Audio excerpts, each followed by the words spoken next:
for all posterity. And hey, everybody, it is a dreary Saturday afternoon on the Jersey Shore, as I call it, the land of the free and the home of the bride, where rudeness is a way of life. And this is a last minute thing.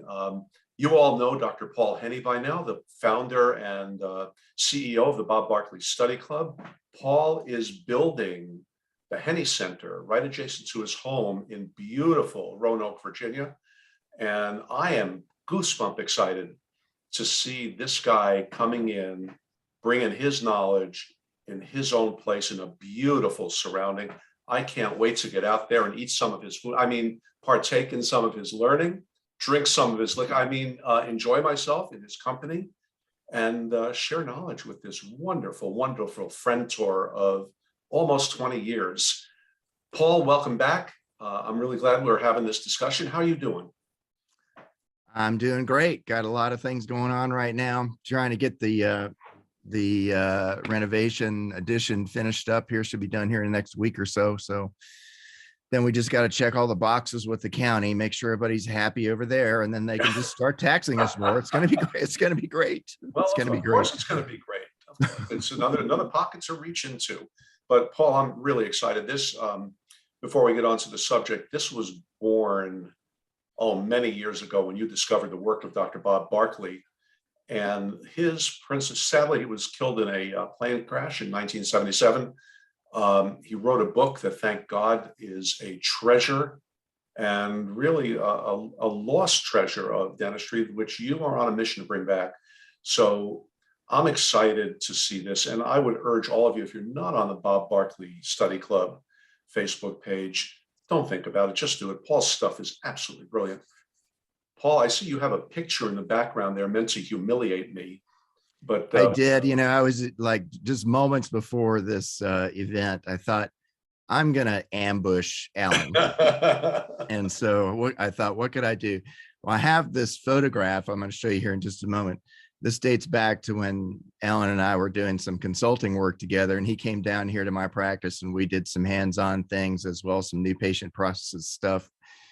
And let's get out of the way here. So here's a young Alan here in the orange, and facial hair and Bruna, his assistant, and that's a younger version of me, much less wise, but a younger version. But time has hopefully a positive effect on all of us. Yes, so indeed. Here we are today. Younger and dumber versus older and hopefully a little smarter. Right.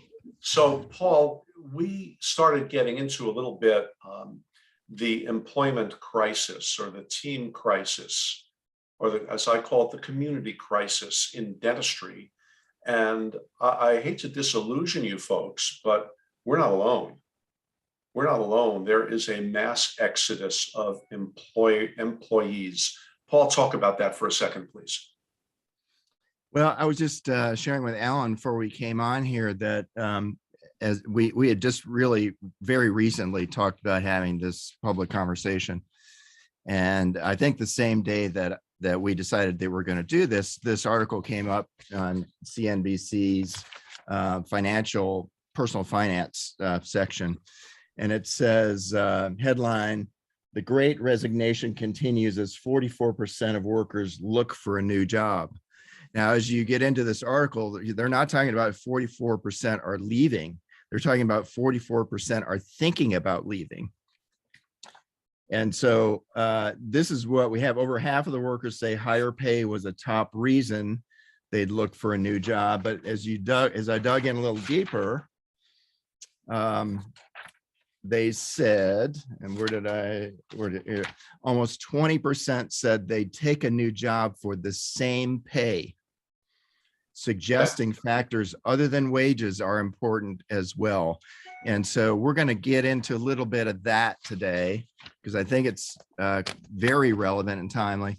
And I have seen data. There was an article that came out that was published by, I think, the economist that works for the ADA in the last few weeks. And then there was a huge percentage of hygienists that left dentistry. It's in the 30 or 40% range, I think is what I recall. I wish I'd printed it out, but it was a big number. So when you start to factor some of these things into the equation, you start to see the bigger picture and what some of the drivers are. And so the question becomes, okay, if that's our current situation, what's the strategy going forward? How are we going to attack this? I mean, we've got to keep growing and developing our practice. How are we going to do that in this kind of an environment? So that's the challenge in front of us. Yeah, and I think that the interesting thing that you cited, it's some stuff that I've been reading about also. I've been reading The Millennial Whisperer and Love It Here, a couple of writers who are talking about what drives people to work. And I think you and I, Paul, started out in dentistry where you talk a lot about the authoritarian mindset that we were subjected to, and that still is there through nobody's fault. And nobody is a bad intent here. But I think the way of looking at dentistry, that we are way up high and they are way down low, and they do as they're told, and they're lucky to have a job. Ha ha, the rules have changed, haven't they? Most certainly. I mean, this is not even a new idea. Avram King was talking about this back in the 80s. Many people were writing about it as we transitioned into what is known today as the information economy, and essentially the deindustrialization of America, and essentially the offshoring of manufacturing, and the creation of these organizations and businesses that are nothing but data and nothing tangible beyond that. And that the creation of this new beast called the information worker, and how in that new world, in that brave new world, everybody was kind of a specialist in their own area. There was no way to have a top-down managerial structure that you ran the Ford manufacturing plant in 1925 with. That doesn't work. That doesn't fly. And so if you add into that fact, this new breed of person that really doesn't have the temperament to sit and plug widgets into whatever's all day long, eight hours a day, week after week, year after year, to get the gold watch. People have no tolerance for that anymore. Particularly the younger worker. So they want personal development and stimulation. They want more autonomy. They want a more creative environment and so forth. So one of the good things about dentistry is it can be all of that.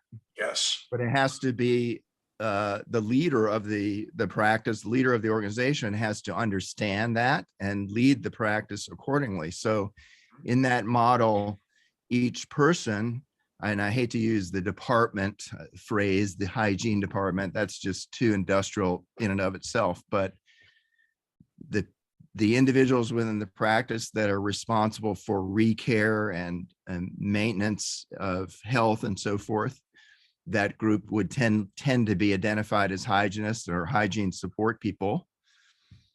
They need to be thought of something as more than just a production worker, because hygienists have, and we talked about this last time, hygienists historically have been used as line workers, production workers, and the outcome of that, and then they were bonus for that. There was, carrots and sticks, which created a mindset and an attitude, and the evolution of the prima donna hygienist, who thought that their role was actually outside of the practice and that they could kind of negotiate their own deal with the establishment within the practice. And then that creates more and more internal conflicts, the front versus the back, the hygiene versus the front. Everybody's kind of staking out their position and then using passive aggression to try to advance their personal agendas. Well, that's like the perfect recipe of how to destroy a practice right there. Well, I think, Paul, I think as you talked about that, I'm thinking we have primo don dentists also. Oh, absolutely. And they so come in all just stripes. a modeled behavior. Yes. And so, but now, 20 years ago, we could get away with that because the culture was a different 20 years ago or even 30 years ago, the doctor ruled the roost. That's right. And in a hierarchy driven environment, you could get away with that. You could get away with treating people as being less than human, and they're just replaceable cogs in the machine. Yeah. And Avram King talked a lot about that as well. So if you want, here's the challenge. Here's the bottom line. If you want to elevate your practice to being truly person-centered, health-centered, person-centered, you can't do that with average people. And you most certainly can't do that with below average people. You can do remedial dentistry. You can work at Aspen Dental. You can do all kinds of things, but you can't reach the highest levels of dentistry, the highest levels of relationship development, the highest level of quality decision-making, the highest level of outcomes, unless you've got the best team. You know, it's like winning the Super Bowl. You're not going to get there with second-rate people. You're not even going to get into the playoffs. So, you know, using that metaphor, that's the game at hand. How do we get the best players on our team and get them rallying around a clear mission that they're all 100% behind and their hearts are in it? Yep. And it's not just about the money, because the money's not going to get you there. That's Those right. those days are ending. People They're are over. thinking about employment differently now. Yep. By the way, if anybody has any questions, if you see my eyes shifting to the side here, I've got a screen over here. If you're watching, you want to say hi, you want to chime in a comment or a question, please do so, because Paul and I are here. This is going to be a very natural discussion between two friends who unfortunately have the same mental pathology or the same attitude toward our profession. So please join in and chime in your thoughts, because we're here to stimulate thought. Paul and I are here to have a little fun, but we do want to influence you and get you all thinking. You know, Mary Osborne talked with us a couple of months ago, if you remember, and she talked about the hygienist being more than their wrist down skills. And I think we dentists have to be more than our wrist down skills in order to accomplish those things that you're talking about, Paul. Yeah, there's no question about it. And all of that kind of leads us to the question of where do we begin? How do we begin that type of process? Yep. Or how do we change if our practice is trending in a direction that we really don't like? We don't want to be in that place 2 or 5 years from now. How do we begin to change that course of that ship? Because it is a lot like an aircraft carrier. Yeah. You know, it's not going to happen overnight. These changes aren't going to happen overnight. And as Dr. Pankey famously repeated, it starts with knowing yourself.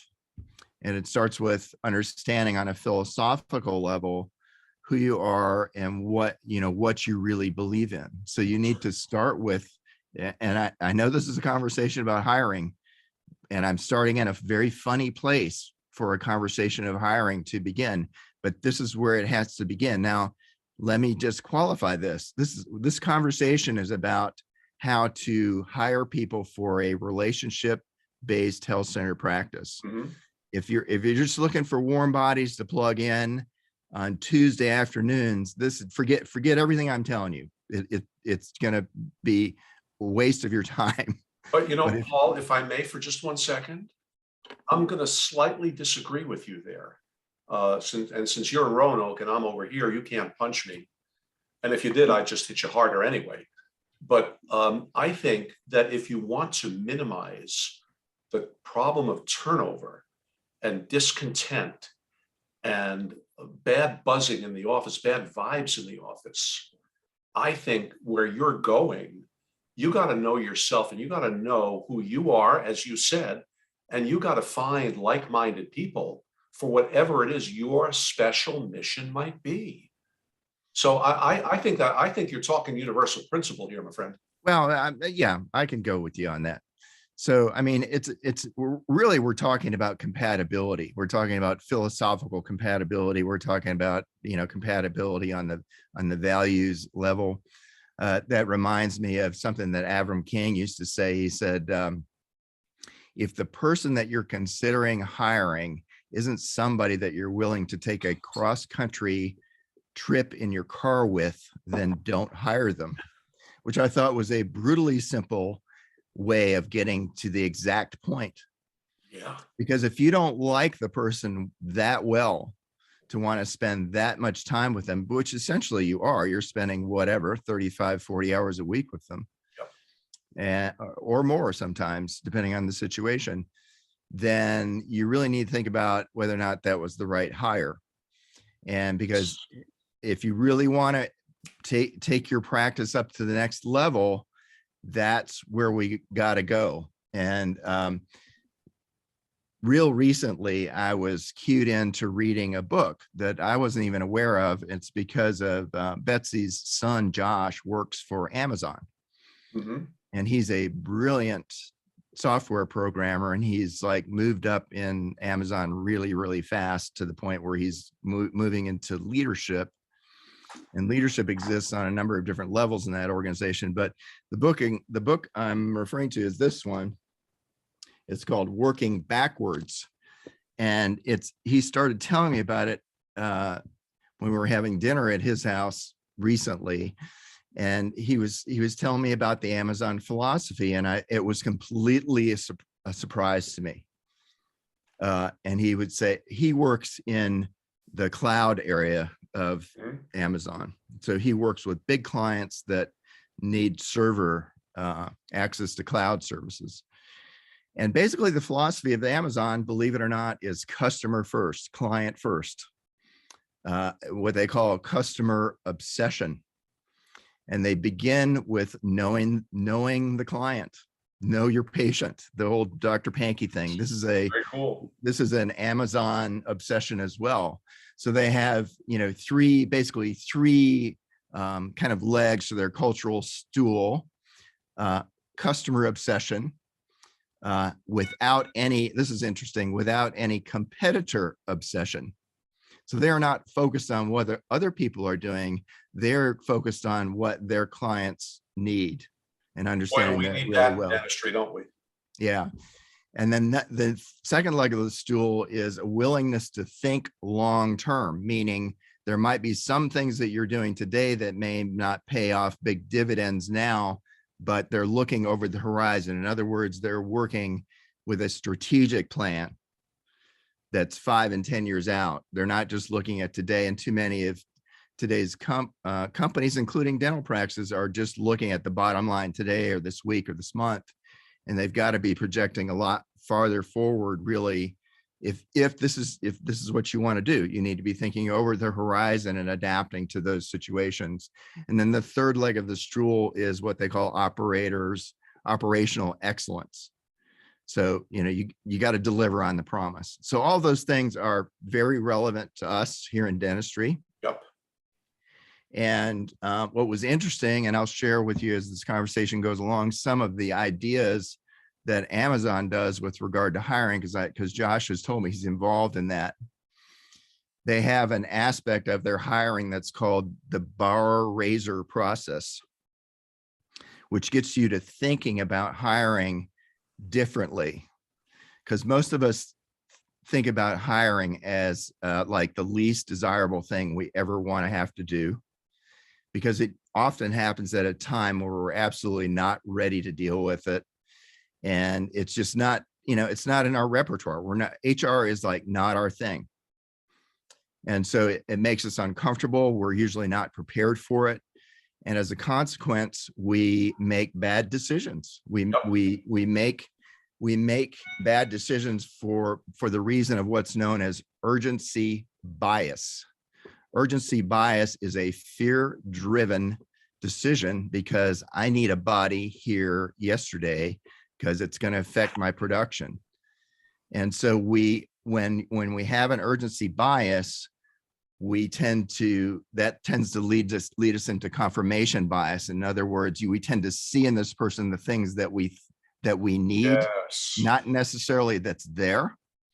We Mhm. project on them what we need, not what's there. Yep. And then we tend to, if everybody in the organization is panicked, then everybody gets in a groupthink mode where they're all doing the same thing, and they, excuse me, they're patting each other on the back about how this is going to be a great person, and you hire them, and 2-3 months later, it's a bust. And it's because the hiring was done on the emotional level and not enough on the objective level. And I would argue most definitely not enough on the philosophical level. So this is how we get backed into the corner that we hate. And then we hate hiring, and around and round we go, and we get stuck. Yeah. How are you going to know who to hire if you don't know what you're looking for? Precisely. And, flip the coin around and talk to the hygienists and assistants and administrators, because I've seen this also. How are you going to know which office to work in if you don't know what you're looking for? Exactly. It's a two-way street. So I think one of the things that I'd like to discuss today is how to kind of work your way through those issues, because they're critically important. I think we can all agree that hiring is probably, or I hope at least by the end of this conversation, we can all agree that hiring is probably one of the most important tasks that we have on our plate. Yep. And yet we spend the least amount of time focused on it, training for it, getting ready for it, and executing it well. You've been talking. Yeah, go ahead. I'm sorry. I'm a little caffeinated today, and I'm in New Jersey. But you've been right. You and I both write about Edgar Schein and Humble Inquiry, and clearly it's a book that's hit us both between the ears pretty nicely. But I think we have to realize that we need each other. Every person on that team, whether it's us as the owner docs, an associate doc, a hygienist, administrator, assistant, etc., we all need each other. And frankly, we in dentistry, right, and it's going to change. It's going to change soon with the economy going the way it's going. But we are going to need, right now, we need them more than they need us. I think that's true. It's going to balance out very soon. We're all going to need each other. And so the administrators and the hygienists and the team members or the community members, as I phrase it, when we start looking again, let's put our smart hats on here, because nothing is worse than finding the wrong team member, or for you all team members, nothing is worse than finding the wrong team to be on, because it's just aggravating. Where do we start, Paul? Let's go. Well, we start with really writing. If you haven't done this, or if you haven't done this recently, you need to sit down and write a philosophy statement. You need to write a personal philosophy statement. What am I talking about when I say that? When you create a philosophy statement, it's really a series of I believe, what I would call I believe statements. If you're a Christian, you're probably familiar with the Nicene Creed. The Nicene I may not be Creed, familiar with that, Paul. I'm sorry. Well, let me clue you in. At the time, the Roman Catholic Church was kind of in decline, and it was fragmenting, and they moved the center of the church to Constantinople, which is now, in Turkey. They were trying to get the church back together. They were trying, the Orthodox Church had developed, and all of these branches had developed out from the original Catholic Church. And they said, we've got to find a way to bring everybody back together and work together in unison to advance the Catholic Church. So the Nicene Creed was developed for that purpose. It was a group of we believe statements that everybody could agree in, regardless of the group that they were in. And they got together and had a conference, and they negotiated all this out. And that's what the Nicene Creed is, a statement of I believe, I believe, I believe. A dental practice needs to do the same thing. It needs a Nicene Creed, if you will, to use the metaphor. It's got to start with the doctor writing down, I believe this, I believe this, I believe this, I believe this. From there, you can develop therefores. I believe this, therefore I must do this. I believe this, therefore I will never do this. I believe this, therefore we must do that. Okay. So that's kind of step one. From there, you can create what I refer to as a list of non-negotiables. And this just ended up on my, ultimately this ended up on my website. And I'll just read a few of them off for you, but so you can just get the flavor of it. These are non-negotiable things. This is what we shoot. This is the bar that we shoot for every single day, every hour of that day. Paul, is this Bob Barkley Study Club or Paul Henny DDS? This is me. This is my practice. I'm trying to keep this, relevant and, real. I was just going to put it up in the chat, just where they could find it. Number one, caring and comfort. We're committed to making each and every one of our visits with you comfortable, predictable, and safe. Number two, we have a health-centered philosophy. We will strive to always develop an individualized approach to addressing your needs, which best support your goals and enhance your health. Notice the other orientation, like Amazon, the customer obsession. We believe in empowerment. We shall always strive to help you learn about your status and needs in such a way that you will have all of the resources necessary to confidently participate in the decision-making process. The golden rule: no surprises, deference, quality, integrity. These are things that you need to sit down and develop with your team. This is the development of a practice philosophy, right? Yes. And so if you take these non-negotiables and you put them into action, what do you have? You have a mission.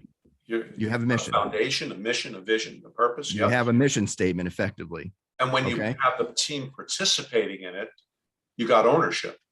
Right. So that takes the philosophical and it puts it the rubber to the road. This is how we're going to apply the philosophy.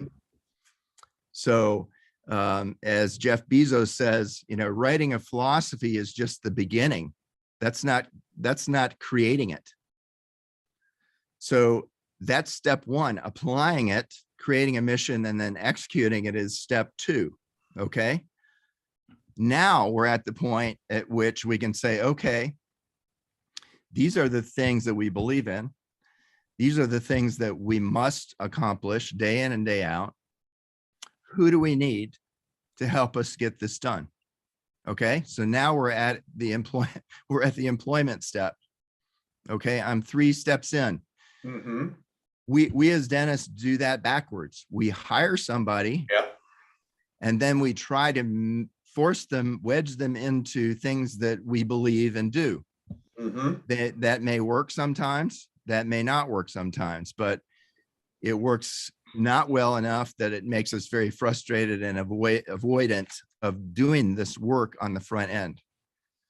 So this is, you could call this a number of things. You could call it, principle-centered hiring. You could call it philosophy-driven hiring. You could call it a lot of things, but it's a more holistic way of thinking about hiring. Because when you're clear in your head about who the person is that is a good match for your practice, in the same way that this is the same way that you should market your practice. You should have in your mind an idea who the ideal client is. And everything that you should do should be tailored around finding that person and making sure that person always gets what they want on a level that's above what they expect. So it's the same thing. You've got in your mind, you've got an idea of who this person is that you need to hire, whatever position it is in your practice. And then, so we're in step 4, and then you write a role description. Okay. I love the phrase. And I think I'm speaking with somebody now who's trying to write a job description. And I love that phrase. I think that's going to twist my friend's brain inside out. Yeah, you don't want, and again, we're talking about a higher level practice here, a much more sophisticated relationship driven practice. Yep. Those kinds of practices don't have job descriptions. Let me say that again. Those kinds of practices don't have job descriptions. They have role descriptions. I love What's the this. difference? The difference is a role description is infused with philosophy. Okay. So you're hiring for a certain temperament. You're hiring for a certain mindset. You're hiring to some degree for a skill set, but you can teach that. You're hiring for certain characteristics of their personality that fit with your mission and fit with your philosophy. Okay. So again, as dentists, we do it backwards. We try to wedge people into something we've already created versus trying to find somebody very intentionally who we know will fit. You know, that I know you for almost 20 years, and everything you write, everything you say has really influenced me. I don't agree with you all the time, but that's fine. You force me to think uncomfortably, as you do everybody else. Well, let's just get this on the table. What? The Detroit Tigers are Get out of better than the here. Yankees. Get out of here. You don't know what you're. All right, folks, don't listen to this guy. He's just totally full of it. But that was, as we say in New Jersey, freaking brilliant. Because we write these job descriptions, and that is the what and the how. But what drives the what and the how is the why. If we do, you are so much better off. And there's somebody that I know very, very well who is going to get blown away by this. It's why we do things and what drives us. And we've talked to John Blumberg already. It's that integrity, those core values that really need to be there. The why needs to be there. The core values drive the why, and the why drives the what and the how. If you've got a core value person that's in line with you, and they've got a why that's in line with you, the job description becomes easy. It does. Earlier today, I've got people that read the Bob Barkley Study Club page from all over the world, and I have one person is from Greece. He's a very, very high level. I think pretty sure he's an oral surgeon, and he teaches Brandemark courses in Athens, I think. And he's taken a lot of coursework here in the States. He's, I think, very close friends with Picos, and I may have even been to the Pankey Institute. I'm not sure, but anyways, we got into a little bit of a conversation today about the nature of relationships based on something that I'd written the last day or so. And I responded to him. I said, relationships are like dances. And when you're with a good dance partner, they can anticipate your next move. Not only that, they can make the dance better. Yeah. Okay. So, relationships in a dental practice are similar in the sense that we need to find good dance partners. If the partner we're attempting to dance with doesn't know the moves, can't anticipate the next thing that's going to happen, or is willing to invest something of themselves to make sure that the outcome is better, then maybe we need to rethink about whether we should work with that person, because if they hate dancing, why are we trying to dance? So I think it's kind of a good metaphor. We can apply that to hiring as well. If the only reason the person's coming is for a paycheck, then we aren't going to be doing much dancing. That's right. We're going to be, there's going to be passive aggression. There's going to be triangulation. There's going to be, backbiting and, divide and conquer, all the things that happen in a dental office when it's not well led. So, that's another way to kind of think about it. It's another way of thinking about the Avram King example of, is this person someone I'm willing to take a car ride with for a week? Yeah, that's right. And you forgot to mention turnover, which is even more aggravating and incredibly costly. uh, Right. emotionally and materially. Very costly. So if we, if we apply this idea here, that 44% of the people that are working for you right now may be thinking about leaving, that's a scary thought. Yep, it sure is. It sure is.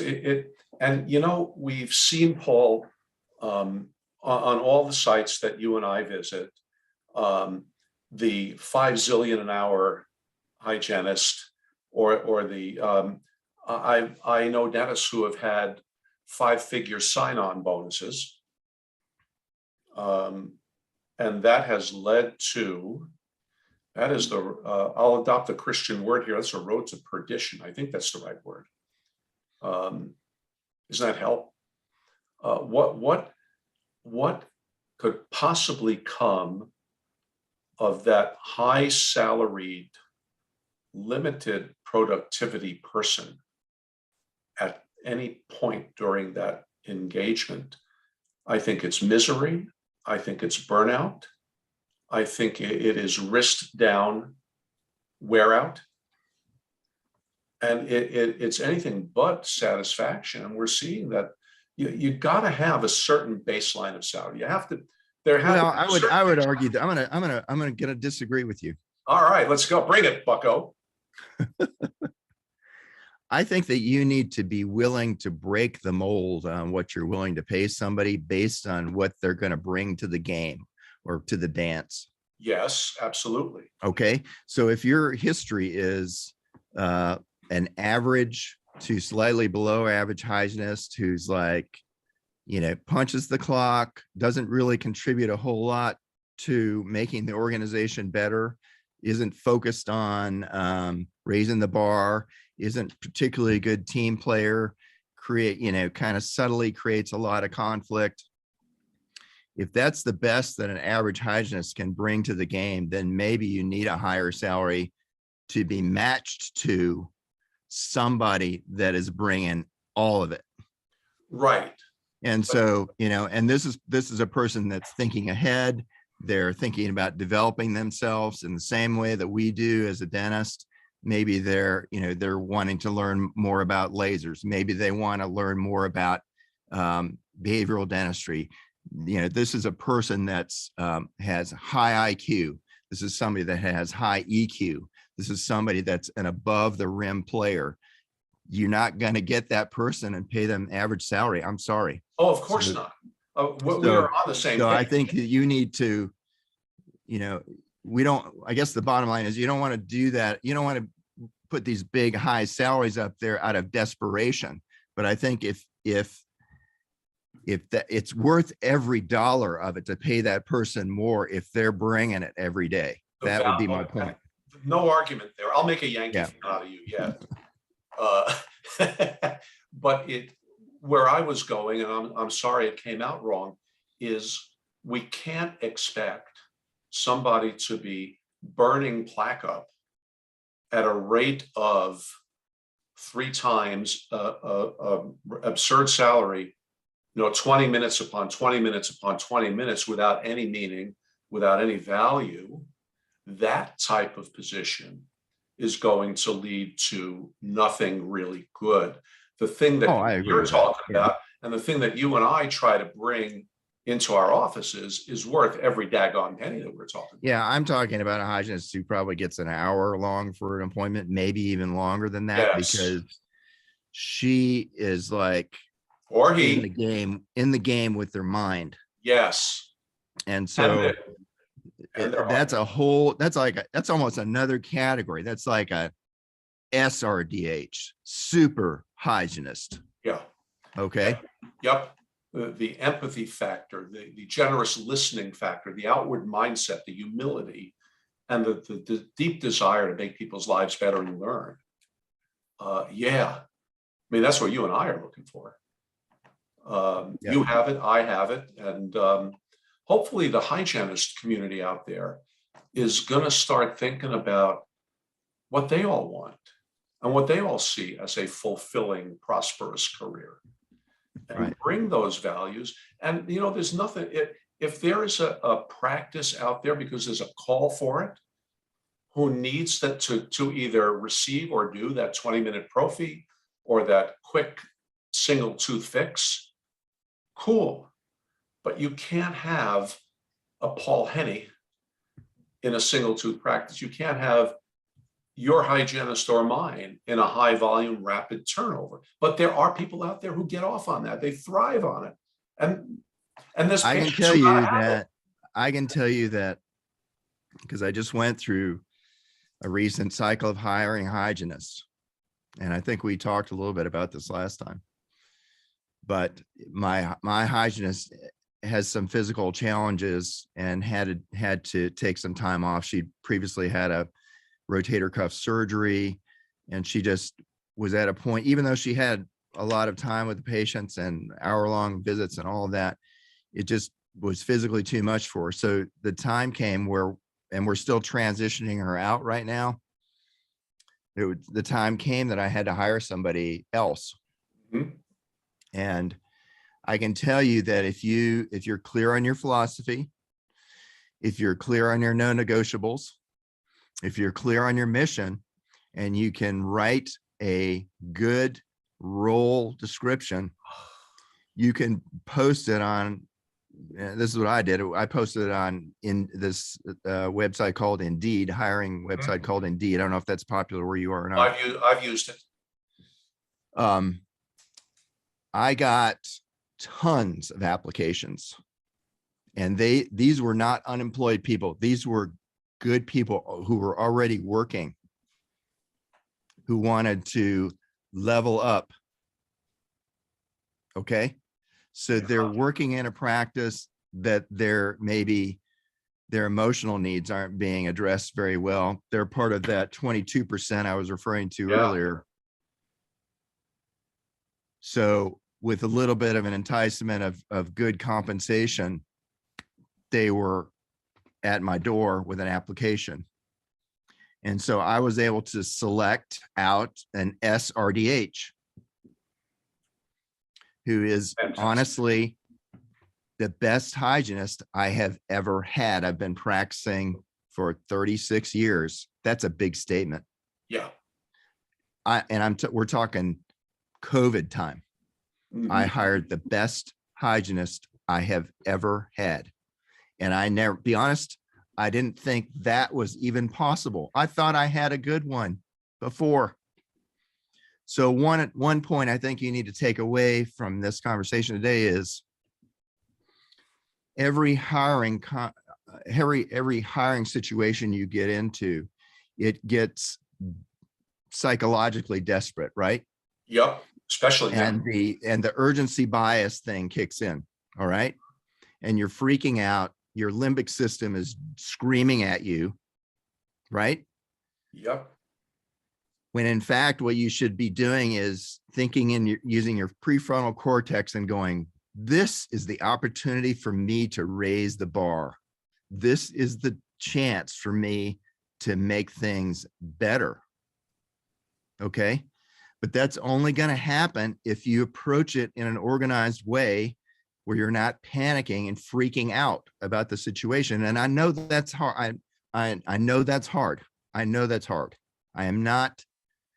I practice. I understand. I've been doing this a long time. I've made every mistake you can imagine. Multiple times. Okay. I've been fooled. Yep. I've been bamboozled. I have put my faith in people who would do nothing but stab me in the back if they got a chance. Okay. I was naive.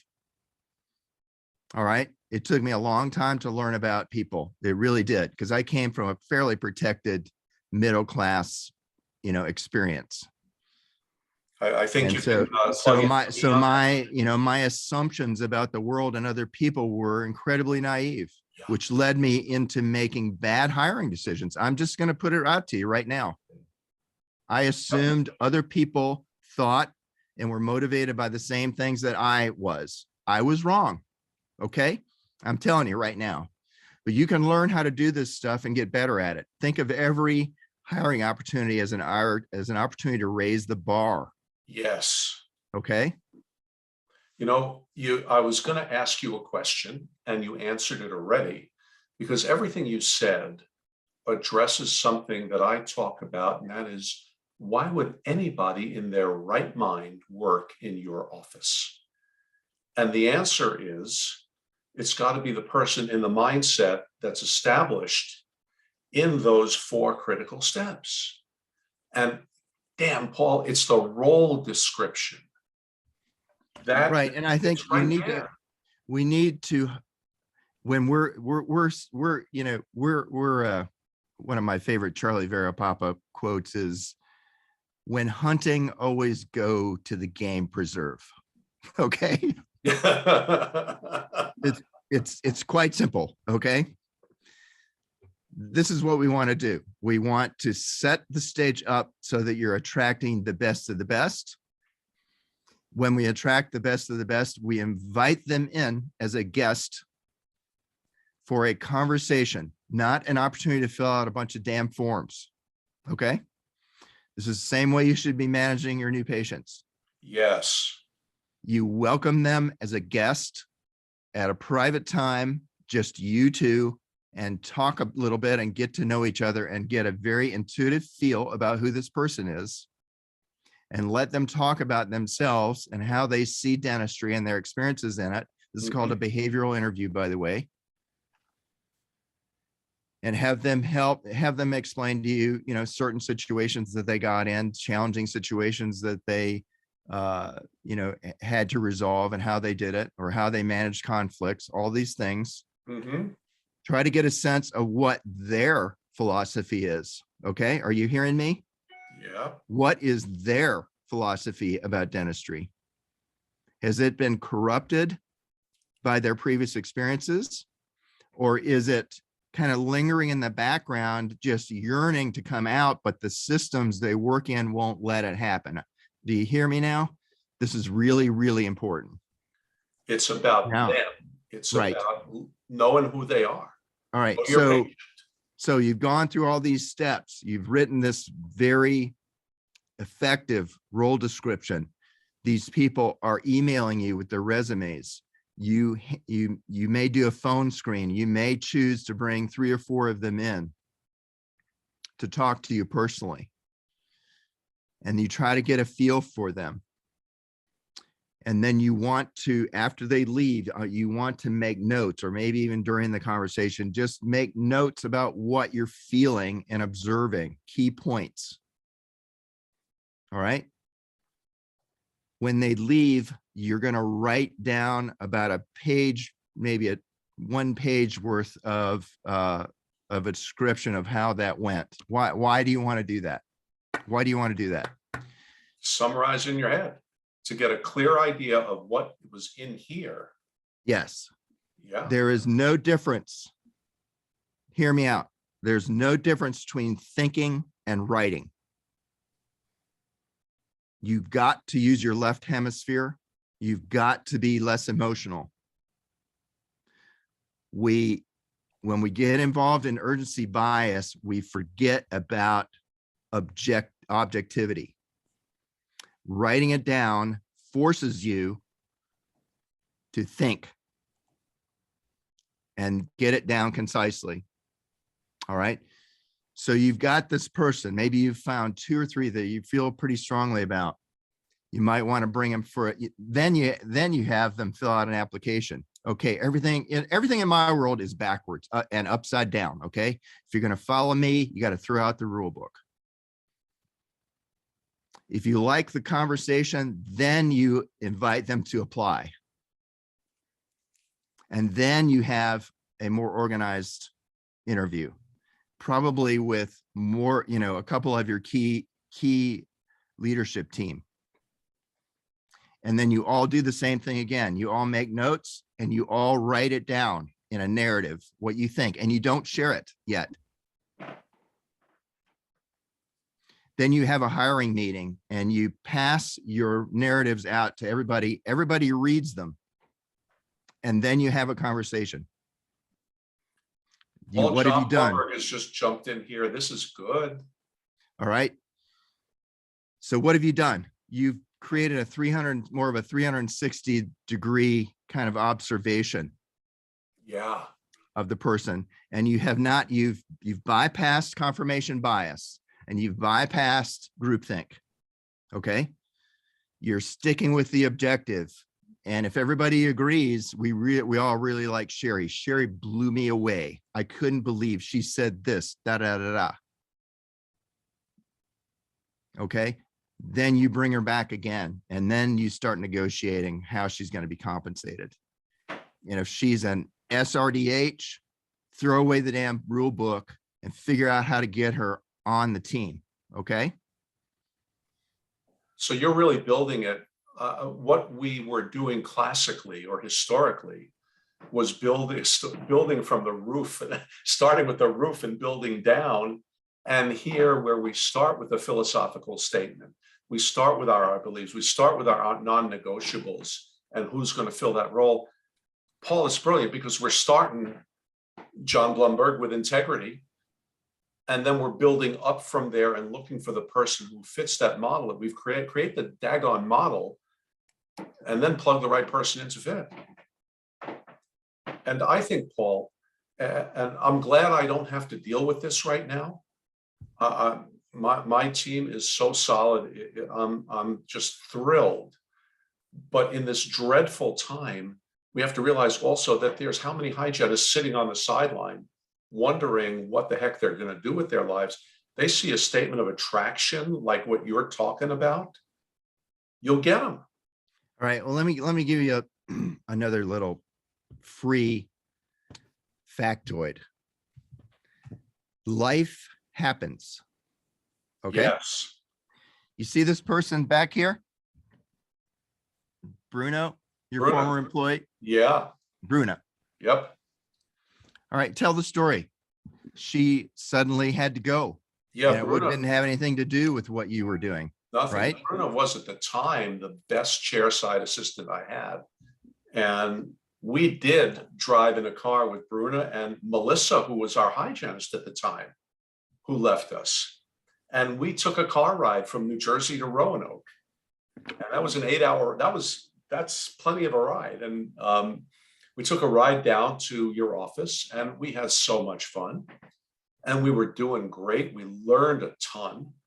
And Bruna, her husband, decided to change his occupation and move 2 hours away. Melissa, who was at the time the best hygienist I ever had, she married a guy who lived 35 miles away. The nerve of her. Life happens. There are some practices who are very fortunate to have had people for 20, 25 years. And that's great. It means they're all doing something right. But that's the exception. That's not the rule. So yeah, life happens. And so you have to prepare for the fact that life is going to happen. Yeah. So how do you get prepared? You prepare yourself philosophically. You prepare yourself organizationally.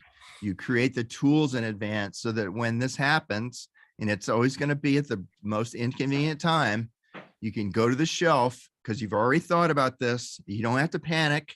You don't have to function out of your limbic brain. You can go do the whole thing from your cerebral cortex and level up.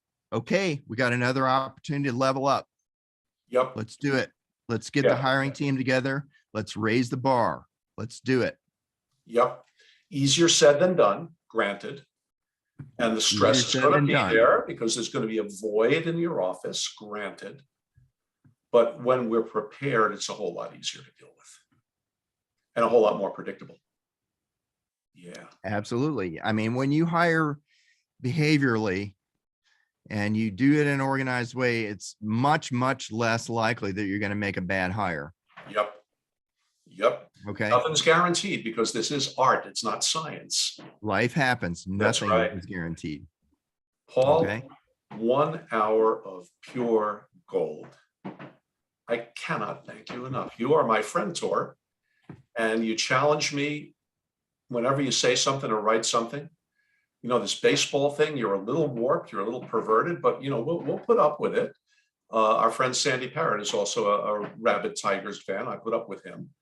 But let's just get a couple of things straight here. Yeah. If it hadn't been for Babe Ruth, the Yankees probably never would have been better than the Dodgers.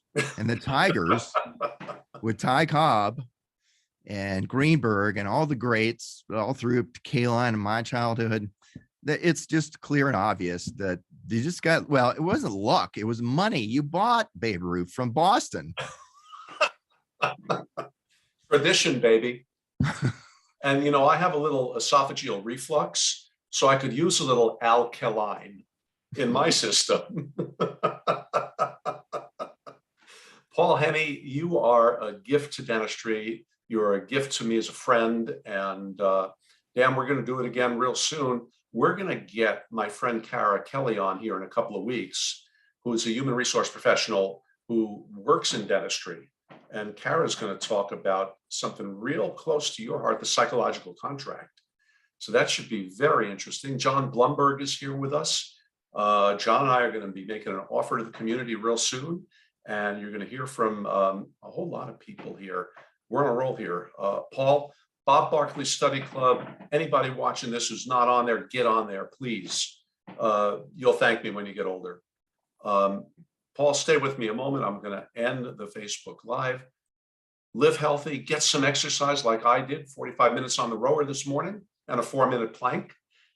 Eat well, get some sleep, make somebody's life better today and every day. And please enjoy the ride.